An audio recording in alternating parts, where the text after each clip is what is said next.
Welcome to USA Global TV and Radio, where our mission is to provide education, entertainment, hope, and inspiration. USA Global TV and Radio connects you with experts and audiences all around the world every single day to help you succeed in business and to live a richer life. Visit us at usaglobaltv.com to learn about career and life-changing training and mentoring programs like the Listening Mentor. Subscribe to our newsletter to stay informed about our special programs and offers. Discover how you can become a guest on one of our shows or a host or producer of a USA Global TV and Radio show of your very own. That's USA Global TV and Radio, where the doctor is always in.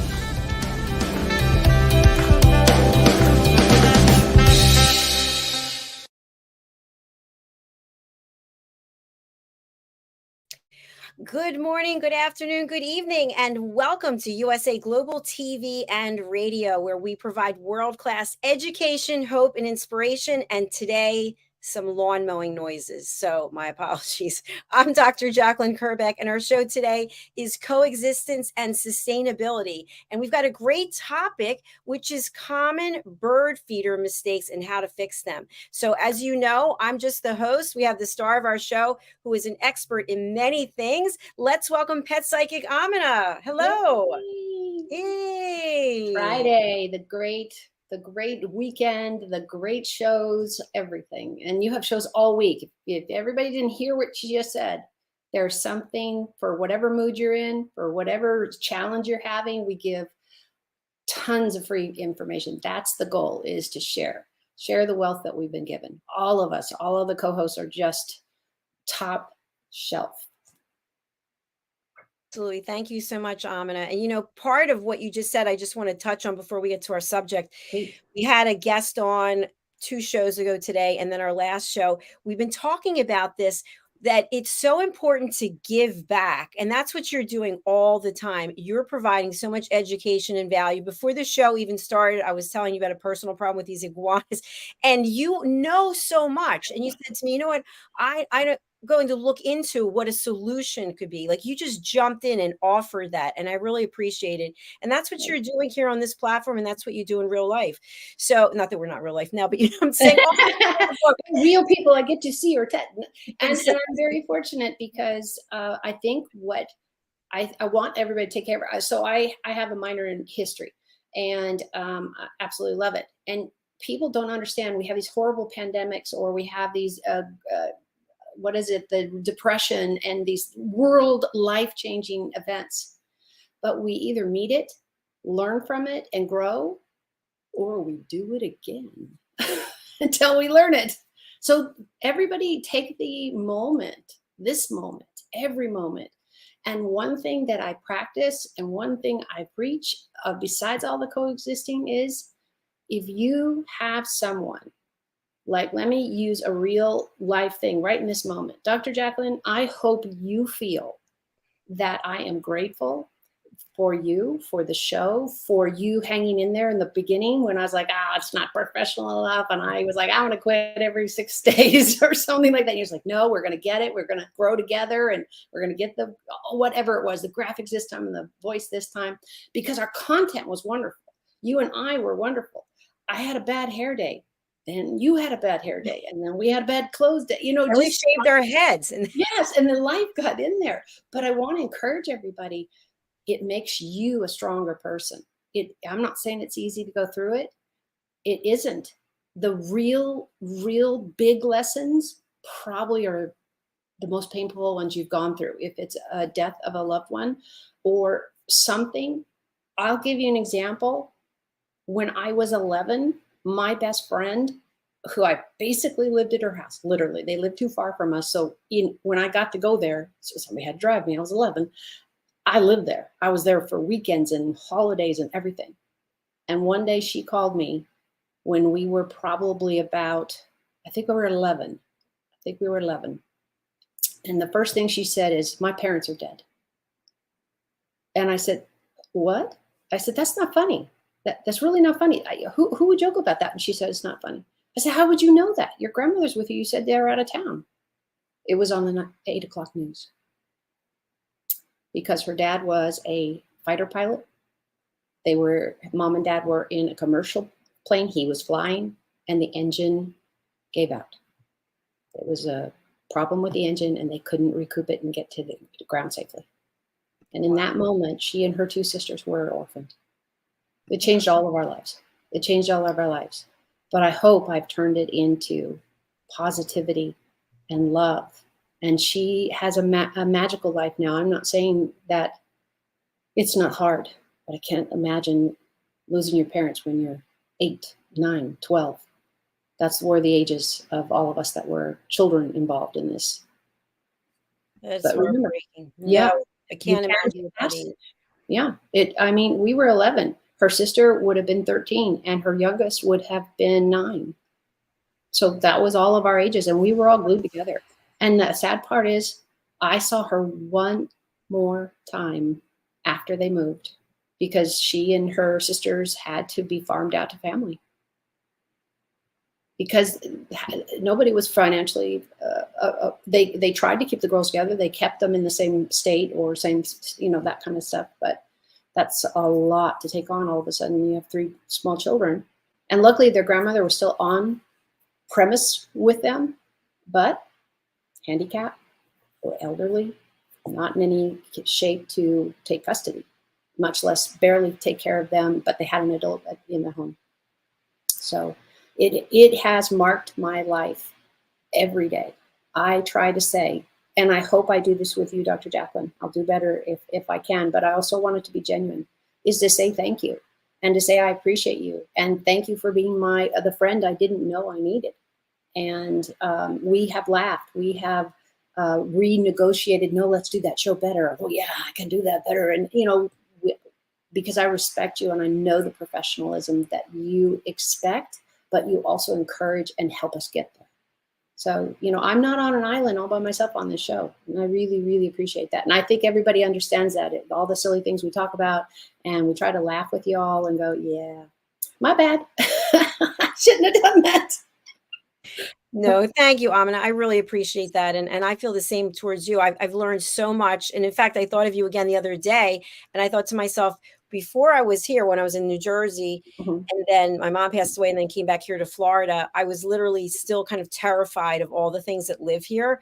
And now I'm not terrified. I changed my perspective. I go, okay, they live here. I live here. We have to figure out some way to coexist. But it's taking the knowledge that you're consistently sharing and embracing it and looking at things differently so we can coexist. It's the same thing with understanding other cultures. I am very, very, very fortunate to not only have seen the United States in its entirety, literally got Alaska in like 82. That was the last long trip I took. But I've done a lot of travel now in the European countries, and I've been to the Middle East because I have people there I know I could stay with. So I really got to practice what my family lived. My mom had exchange students and teacher.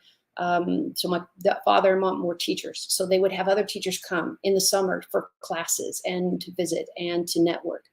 And then we'd go visit them at some point. So the diversity of the people in my world, not complete, of course. I didn't get my Middle Eastern family until I married into that when I was 18. So you take the moment to ask somebody what their perspective is or learn about their childhood and the traditions they had, because there are so many fabulous ways to celebrate a birthday, celebrate a birth, celebrate a death, whatever. And you might find that golden nugget of that really revives you on one of those days. We all have them. That it's like, I just like to put the covers back over my head and go, I'm going to just stay here today. And sometimes that's necessary. I'm not telling you not to do it, but sometimes it's time to reach out. And I hope everybody comes, honestly, Dr. Jacalyn, to the show and goes through your plethora hour. Let me correct, because I really know you really give us ownership of what we're putting out there. And I appreciate it, because what I love is, and I have never said this to you, I'm worried that I'm going to get you so used to all the crazy things I say that you're going to now know every question to get me to say something that is going to really dig deeper. And that's a great place for us. I'm like, what if I run out of topics and she runs out of questions? So far, after we're at 100 and some episodes, over 2 years. So yeah. I So don't know we what met. episode this is. Let me go over to our YouTube channel and just take a peek and see what it is. It's a lot of episodes, It and is. we've outlived a lot of relationships. You know, the people that doesn't work. Let's see, Yeah. we're at episode 136. Wow. It's a lot. Wow. And it's gone so fast. It's just gone so fast. And what I hope everybody does is, and please send me an email, send me a DM, whatever. If you want to see me do the research, do the topics, all that kind of stuff. We're going to talk honeybees today, right? Right? No, today we're bird feeders. Oh, we're doing bird feeders. Okay. See, too many animals in the world. And we're going to talk about that. And I've got a great resource. I'm going to really go over it with everybody about how we don't want to kill animals by feeding them. And this isn't about don't feed animals. This is about people not washing the bird feeder, not cleaning out the old seed. You believe it or not, everybody needs a clean plate eventually to eat. So we're going to talk about these types of things. And I can't wait. As you know, I've already brought it up twice, Dr. Jacalyn, with you, because I keep forgetting. Oh, no, that's right. We're going to do that later. Is I finally found the science that has been done to tell what I've already known, just because I'm a crazy psychic tree talker, literally hugging trees. They now have scientific proof that trees communicate. Wow. And trees have intention. And they're not sentient. We're not going that far. But they are not a bunch of dead logs going up, giving us leaves, trees, fruit, whatever. I'm so excited. I'm so excited because it was like, well, some of us who are very organic towards the nature, we already thought that. I'm so thrilled that we can now bring everybody into our crazy land of saying, we were right. They do feel and exist. And the exciting part when we get to this in the next couple shows, whenever we have it back up, you guys check in with us.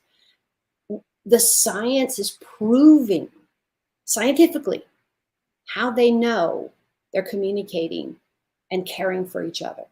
This is the sign I gather. This is the sign of that sentient ability to say, I have empathy, I have sympathy, I understand you, I want to coexist with you. This is what is science is saying. Now we can say they actually feel. Yeah. When you cut down a tree next time, you might want to think about that. Think about that. Exactly. Great point. And we've said this before about trees, and then we'll get into the common bird feeder mistakes. That's I know where I am, the trees have these huge roots. I mean, they just go on, and you think that didn't happen overnight, people. No. If you have hair that's growing out and you have long roots, that didn't happen in one day, technically. Because otherwise you're doing some kind of electrodes that even in cosmetology school, we had these little caps that would stimulate it for people, like men specifically and women. I had a client who lost all her hair, cancer. And I was, when she was first having it grow back and everything, I was lucky enough to care for her and do her first cut. And, because it's all kind of stringy and not necessarily healthy. So we shaved it back in the beginning, let it go. That's what I'm saying. Trees, it's proved that. And it's not just one document I found over 10 different resources that finally went public and said, we can go public on this because we have proof.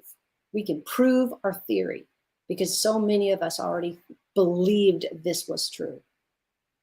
I'm just, I want to bring everybody in on the great tree thing. Stop putting holes in them. Ow. No more. More. And we've got to learn to do clearing different. And we're learning. We're doing better all the time. I just want to keep being the cheerleader and saying, go, go, go, go, go.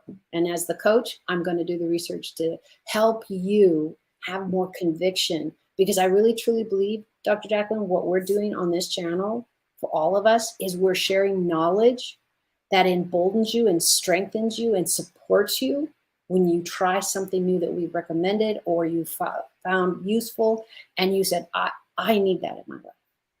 Whatever it is. There's so many ideas on this channel. Absolutely. Always good information here. So when we think about bird feeders, okay, I have this much experience with bird feeders. That would be a big 0. Can you tell us? You've never done one bird feeder? Not even one? No, I had birds, but they were indoor birds. But no, I've Right. never done bird feeders. So are there different types of bird feeders? Absolutely. And what do we need to know about them? Well, as far as the types of bird feeders, you want to make sure when you go to, please try. You can go to a pet store, that's fine. Some will carry, it just depends on their neighborhood and the clientele they're dealing with. They are going to have what people come in to buy. So that will be your stores, you know, the ones with the parking lot and freeway and all that kind of stuff. Otherwise, you can go online, do your research, and find out where you live. Obviously, you know, and then you're going to know about the weather.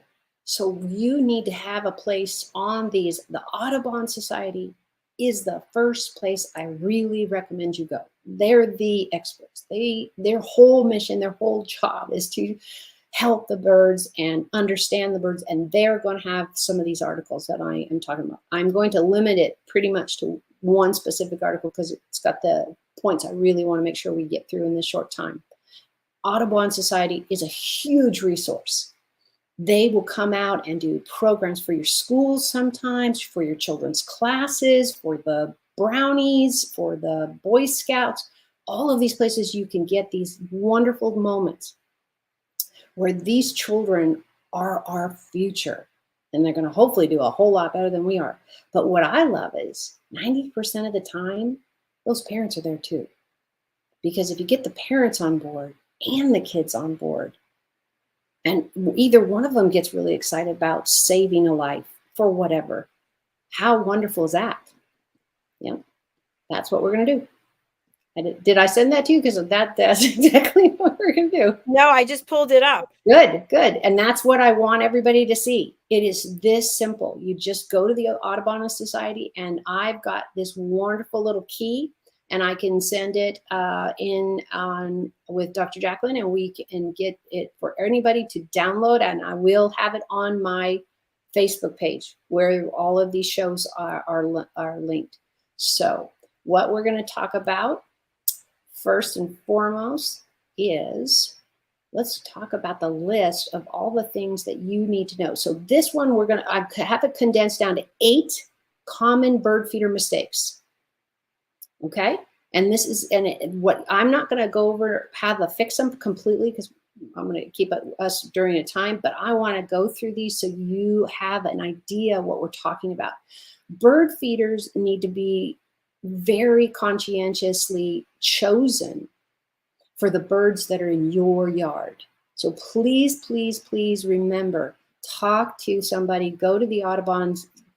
I'm sure they have a store.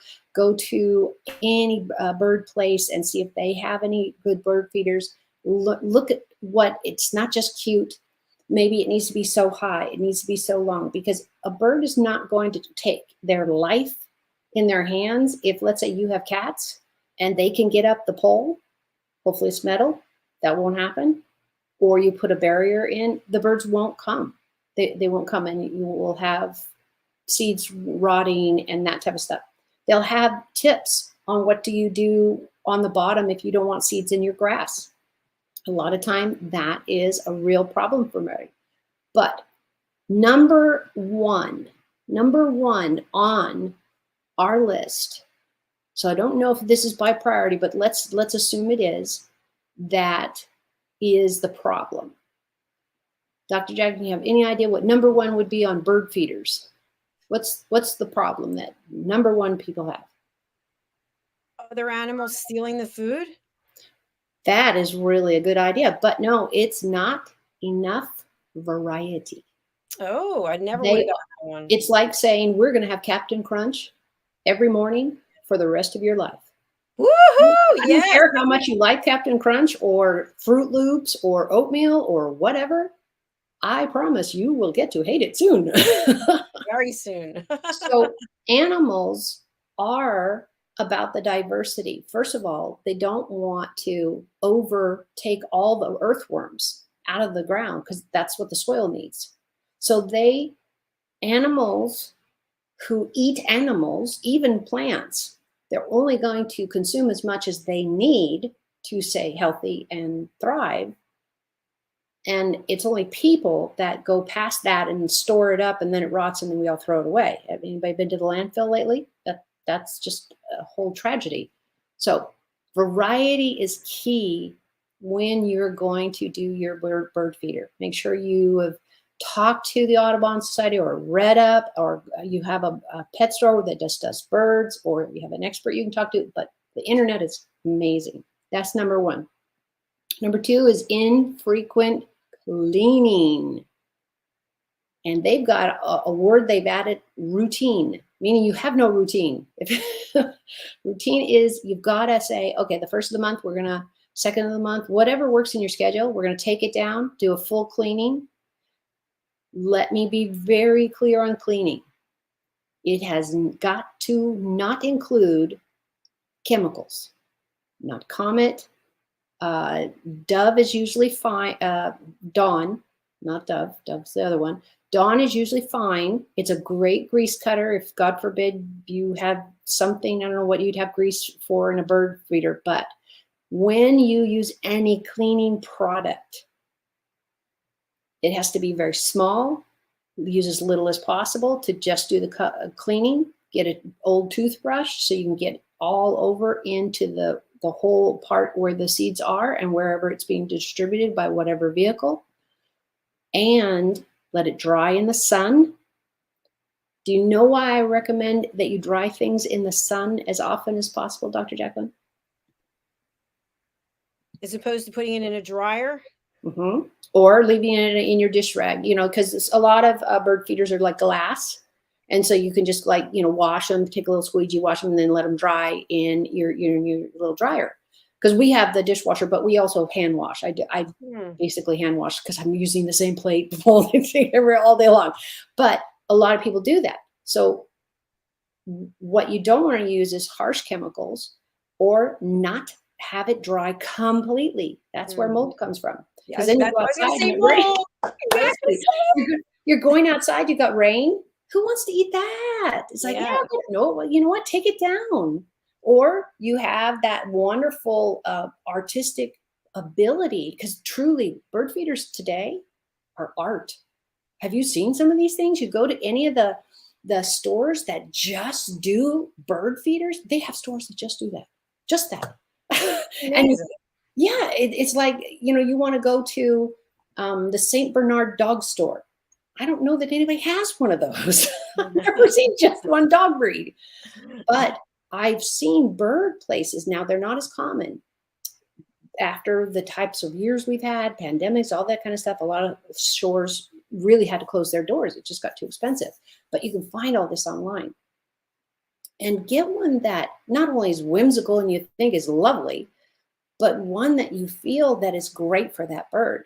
When you go to experts, such as the Audubon Society, they're going to say, hey, if you're going to have this kind of bird and this kind of this, you need this kind of seed, you need this height, this width.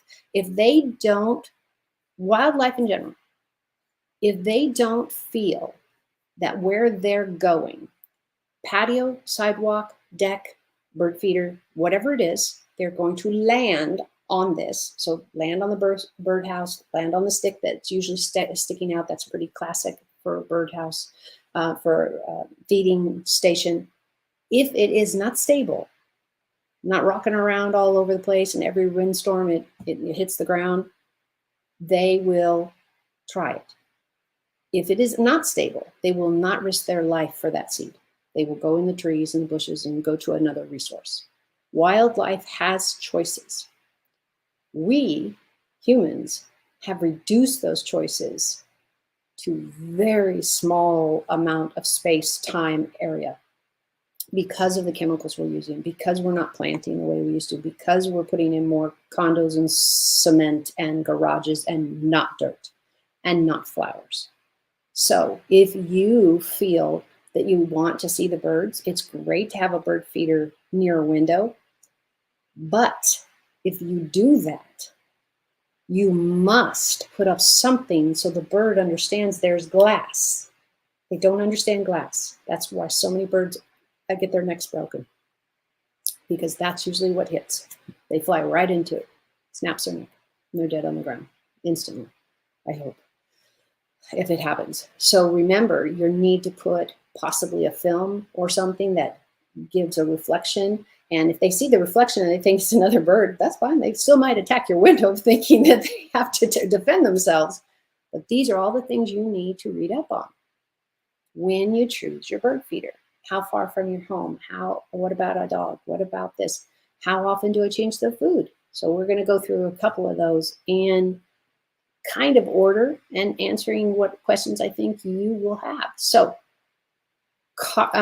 wild birds such as finches, robins, cardinals, there are a plethora of types of birds you can attract. So not enough variety is number one on this list that I am sharing with everybody. And what I'll do is, of course, I will post this up on Facebook. So you guys at Bridging Worlds, my Facebook page, and I'll post the article there so you guys can have access to it and get a copy for yourself. So that's one. Number two, infrequent cleaning routine. Now this is how this association wrote it, routine. So that means have a schedule. Every Friday, we're going to do this. Maybe once a month is enough. Probably not, but at least once a month, because you've got wind and trees and leaves and poop in there, and you really, really don't want anybody to get injured or sick. That would defeat the point of having it. And what's really neat, I have heard of these. I've only seen them once on a digital purchase area, is you can get a birdhouse or a feeder with a camera and hook it to your computer. So that state of the art. I love it. Exactly. And it would be great for security too, if you really want to know. Because I've actually seen the most hilarious, somebody made a video years ago. I should look to see if it's out in Cyberland that you can still get. I'm sure somebody else has done it since then. And they took pictures and they have a camera of the birds coming up. And so they can stay in their home, look at it on their phone, look at it on their computer, look at it when you're waiting in the doctor's appointment and all that type of stuff. And that's really great because the cameras now are just so tiny. And so that's part of the joy of finding the right feeder that works for you and what kind of work, height, what kind of birds you're dealing with, but you want to spend. But number two, clean it. Infrequent cleaning. They can die and get sick because there's too much mold, or they'll just leave. And animals are really good about going, no, that's going to get me killed. I'm not going to do that. Number three, using low quality seeds. This is not the time to risk, unless you read the label and do some research. If you've watched my channel at all, I love the dollar store. It is such a great place. This is maybe not the place to get bird feed. Just saying. I don't have any idea where you're going to be shopping or how the dollar store is getting their bird seed. Be careful. Be a good consumer for the birds you're hoping to help and attract and all that. The last thing you want to find out is your bird seed got mold and it wasn't preventative in the cheap dollar store version and it got moist outside, which it will eventually. And you come out to 3 or 4 birds dead and possibly babies being left because their parents have died. I really want to not be gross and gory, but I want to be crystal clear. When the birds die, it's possible, depending on the time of the year, date, everything, that they've left family. They've left babies. They've left spouses. They've left a bonded pair. Some never, ever re-bond. You got to really watch what you're doing. If you're going to feed wildlife outside, you've got to have a clean dish, a clean feeder, clean water, all that type of stuff. Okay. Number 4, feeders left empty, which means the birds are going to just go, yeah, I'm out of here. This is not a thing anymore. And you're going to have to re-win that relationship, basically. So be as consistent as possible. Everybody gets busy. Everybody has that kind of stuff. But if it's clean and healthy, they will continue to come back. And what I love, when you guys get a chance to go out and look to see what's out there in bird feeders, I so wish I had a place to put one like this. They have cameras now.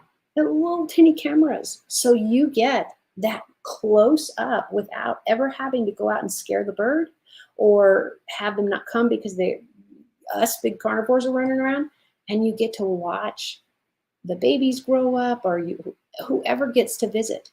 And a lot of times you can get it on a feed. So very exciting times for this kind of thing.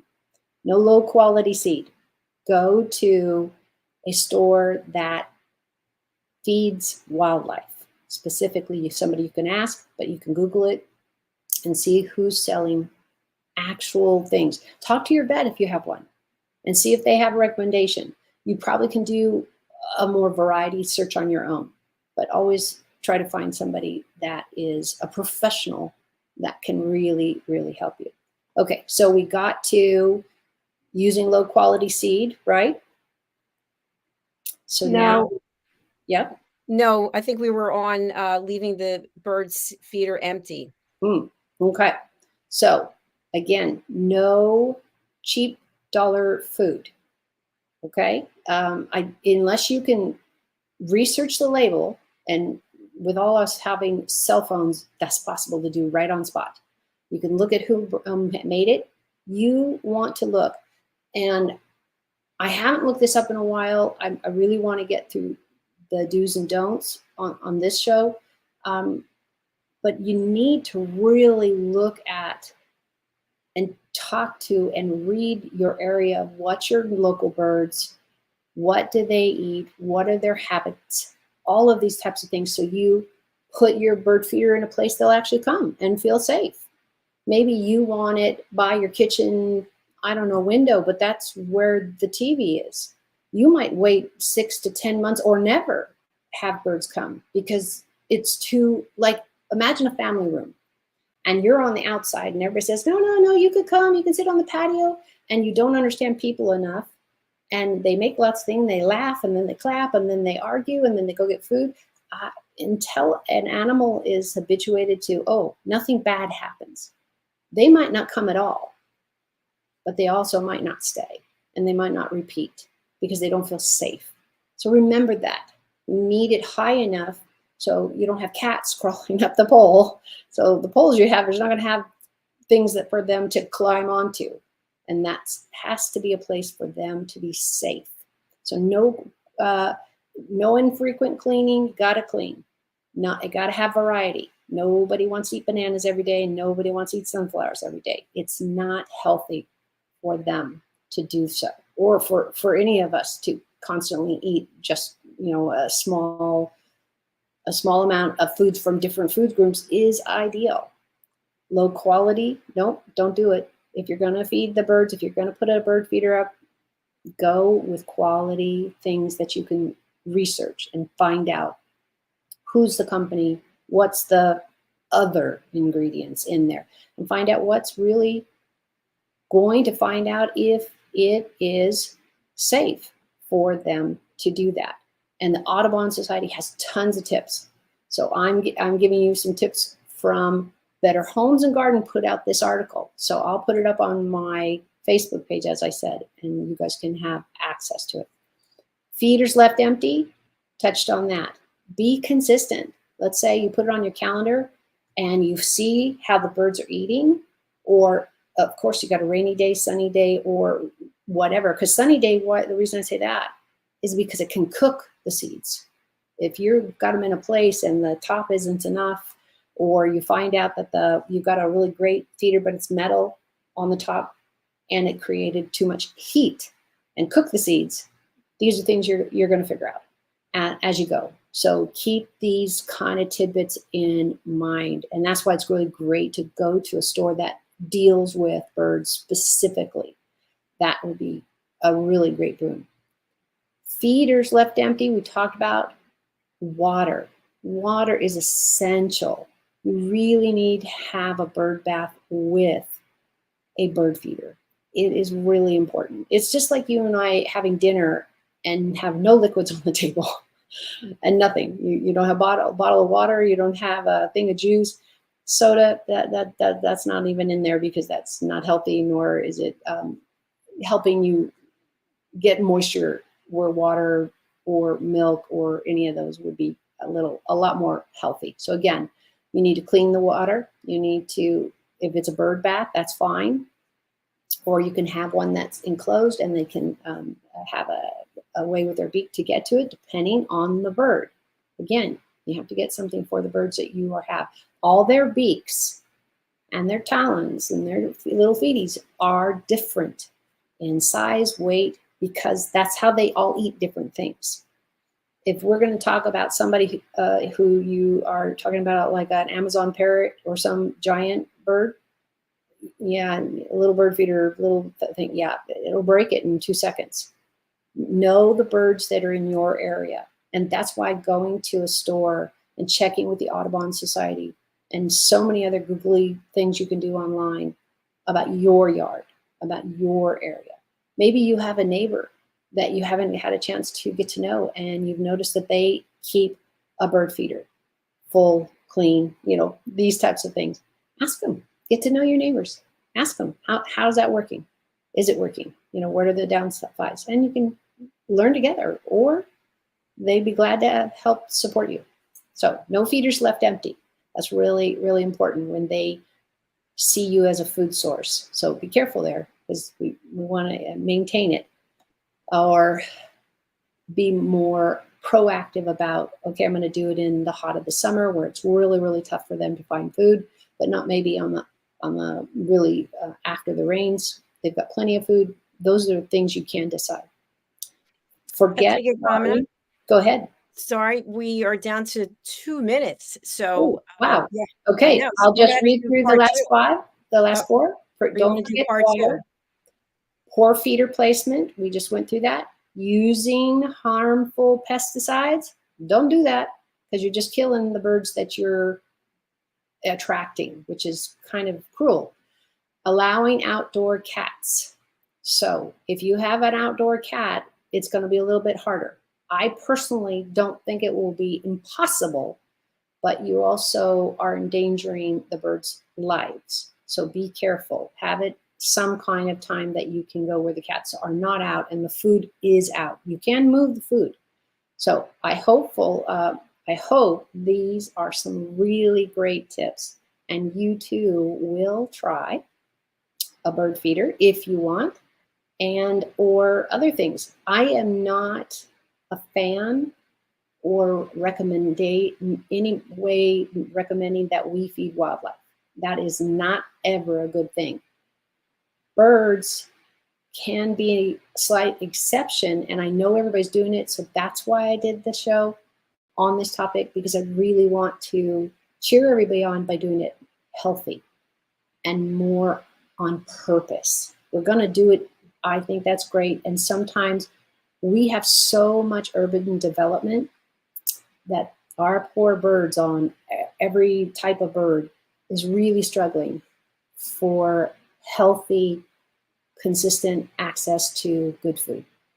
So think about that next time if you decide that you'd like to, put up a camera and watch the birds go by. There's just so much family fun you can have with bird feeders when you stay in the house and get to watch them, because they have cameras in a lot of the bird feeders now.